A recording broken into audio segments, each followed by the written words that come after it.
Yes. अब next अपन देखते हैं फंडामेंटल यूनिट ऑफ चार्ज। अब यहाँ पे कई बच्चों का क्वेश्चन ये आ रहा था कि सर यहाँ पे जो आपने प्रीवियस वीडियो में जो 96,500 आपने यूज किया है ये कहाँ से आया। जैसे आप यूज कर रहे हो 1 फैराडे इक्वल्स टू 96,500 कूलम, तो ये आया कहाँ से। जनरली वैल्यू है उसको रट लेते हैं, लेकिन अपने को पता तो होना चाहिए कंसेप्चुअली ये आ कहाँ से रहा है। तो आज अपन थोड़ा सा इसके बारे में बात करेंगे। देखना, आपको पता है चार्ज ऑन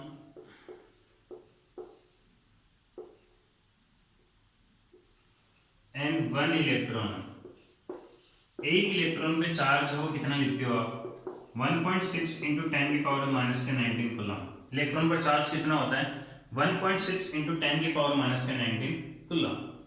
ठीक, अब यहां पे आपको ये देखना है कि अगर मैं इसको मोल में कन्वर्ट करूं कि एक इलेक्ट्रॉन में चार्ज इतना है तो एक मोल के अंदर कितना चार्ज होगा टोटल। समझ में यही बात, ठीक है। तो यहां पे आपको एक मोल के अंदर है वो यहां पे चार्ज को देखना है, ठीक है। अब यहां पे इन 1 मोल, आपको पता है अगर मोल की बात आ जाती है तो वहां पे मॉलिक्यूल्स की भी बात आ जाती है, ठीक है। अगर आप मोल की बात देखते हो कि कितने मोल इलेक्ट्रॉन हैं, वो कितने मोल इलेक्ट्रॉन पे कितना चार्ज होगा, तो मोल की बात आती है तो उसके साथ में नंबर ऑफ मॉलिक्यूल्स की बात आती है। तो यहां पे आप लिख सकते हो carry charge by 1 mole electron. 1 mole electron से पर कितना चार्ज होगा। तो अगर मोल की बात आ जाती है तो वहां पे आपको एवोगाड्रो नंबर याद आता है, ठीक है। अगर एक इलेक्ट्रॉन पे इतना चार्ज है तो एक मोल इलेक्ट्रॉन पे कितना होगा, तो उसको आप एवोगाड्रो नंबर से मल्टीप्लाई कर सकते हो। तो यहाँ पे कितना हो जाएगा 6.023 इंटू 10 की पावर 23 इंटू 1.6 इंटू 10 की पावर माइनस के 19 कूलम, ये आ जाएगा। तो इसको आप सोल्व करोगे 6.023 इंटू 1.6 इंटू 23 माइनस के 19, तो ये 10 की पावर 4 कूलम। क्लियर है, ये आ गया। अब इसके आगे है वो आपको ये देखना है कि इसकी जो वैल्यू है वो कितनी है। तो 96368 ये इसकी वैल्यू आएगी, आप कैलकुलेट कर सकते हो कूलम, ठीक है। तो ये वैल्यू क्या है कि जब अपन कैलकुलेशन करते हैं तो उनमें है वो बहुत हार्ड कैलकुलेशन बन जाती है, तो अपन इसको अप्रोक्सीमेट कितना लिखते हैं 96500 कूलम लिखते हैं। यस, तो ये 96500 क्या होता है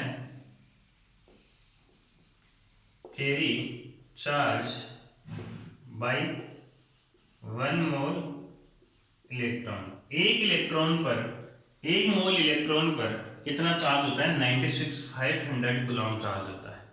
समझ में आ गई बात।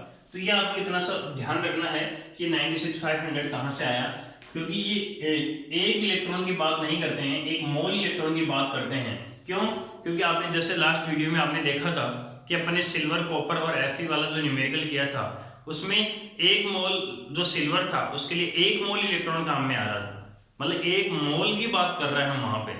यस, जैसे कॉपर था तो कॉपर 2 प्लस से कॉपर में जा रहा था तो वहां पे 2 इलेक्ट्रॉन की बात कर रहा था। तो एक मोल कॉपर को डिपॉजिट होने के लिए कितने इलेक्ट्रॉन काम में आ रहे हैं 2 मोल इलेक्ट्रॉन काम में आ रहे हैं। तो मोल की बात करता है तो वहां पे अपन 96,500 का यूज करेंगे। समझ में यही बात, ठीक है। अब यहाँ पे एक छोटी सी चीज है वो आप निकाल सकते हो कि एक जो इलेक्ट्रॉन है या एक कूलम में कितने इलेक्ट्रॉन होते हैं, इस तरीके से आप देख सकते हो। तो बहुत ही सिंपल है कि अगर आप 1 कूलम में इलेक्ट्रॉन देखना चाहते हो तो यहाँ पे एक इलेक्ट्रॉन के ऊपर कितना चार्ज होता है 1.6 इंटू 10 की पावर माइनस के 19 कूलम। अब अगर आप एक कूलम में देखोगे तो उसको आप अपॉन में भेज दो। यस, तो 1 अपॉन 1.6 इंटू 10 की पावर माइनस के 19 इक्वल्स टू 1 कूलम, और यहाँ पे आ जाएगा इलेक्ट्रॉन। तो एक कूलम के अंदर कितने इलेक्ट्रॉन होते हैं 1 अपॉन 1.6। तो आप इसको सोल्व करोगे तो 6.24 इंटू 10 की पावर 18 इलेक्ट्रॉन, ये आ जाएगा। मतलब एक गुलाम के अंदर 6.24 इंटू 10 की पावर 18 इलेक्ट्रॉन होते हैं, ये आपको ध्यान रखना है। समझ में ये बात? तो ये छोटा सा पॉइंट था। यस, कुछ डाउट थे बच्चों की तो मैंने क्लियर कर दिया है ये, ठीक है। कई बार पूछ लेता है कि ऐसा कैसे होता है, 96,500 का यूज अपन कैसे करते हैं, तो ये आपको छोटा सा है वो ध्यान रखना है। क्लियर है?